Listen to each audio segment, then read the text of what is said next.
Quand c'est le chaos à l'intérieur de nous, que ce soit un chaos provisoire, du genre vous passez la soirée à ruminer sur un dossier qui vous apporte une forme de stress, ou que ce soit un chaos qui dure depuis plus longtemps parce qu'il vous arrive un truc ou il vous arrive un truc.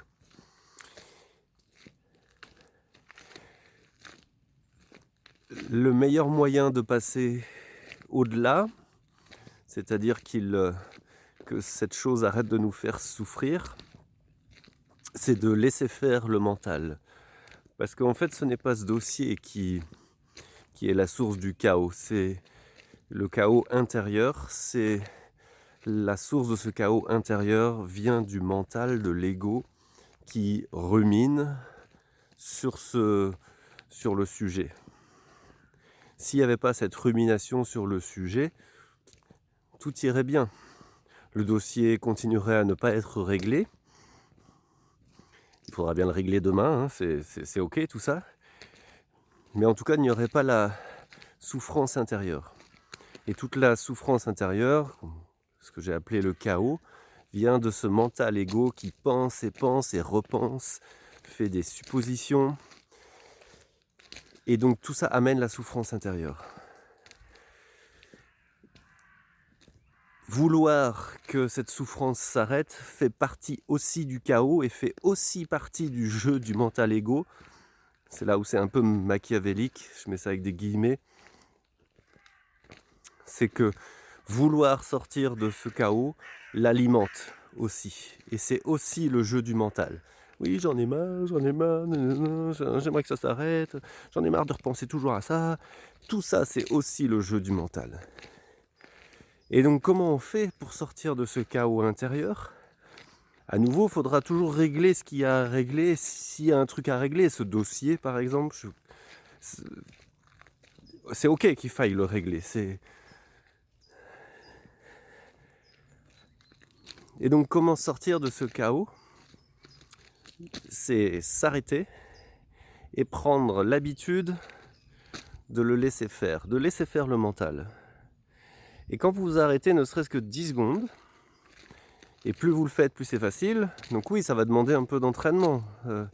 Mais dès les premiers entraînements, vous pouvez déjà constater qu'il se passe un truc. Quand vous vous arrêtez et vous le laissez faire, vous le laissez faire. Quand il commence à ruminer une énième fois ce sujet, laissez-le faire. Laissez-le faire. Laissez-le faire. Il rumine. Laissez-le faire. C'est comme si vous arrêtiez de l'alimenter quand vous faites ça. Et qu'est-ce qui se passe comme par hasard ? C'est que déjà ça se calme, voire ça peut s'arrêter, peut-être quelques secondes, mais plus vous vous entraînez à ça, plus vous pouvez rester là, et donc moins vous partez dans le chaos qu'a créé le mental.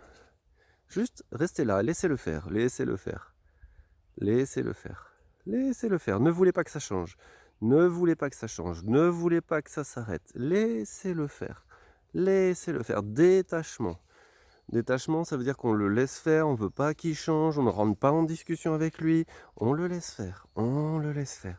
Et voyez ce qui se passe. Laissez-le faire, laissez-le faire. Laissez-le faire.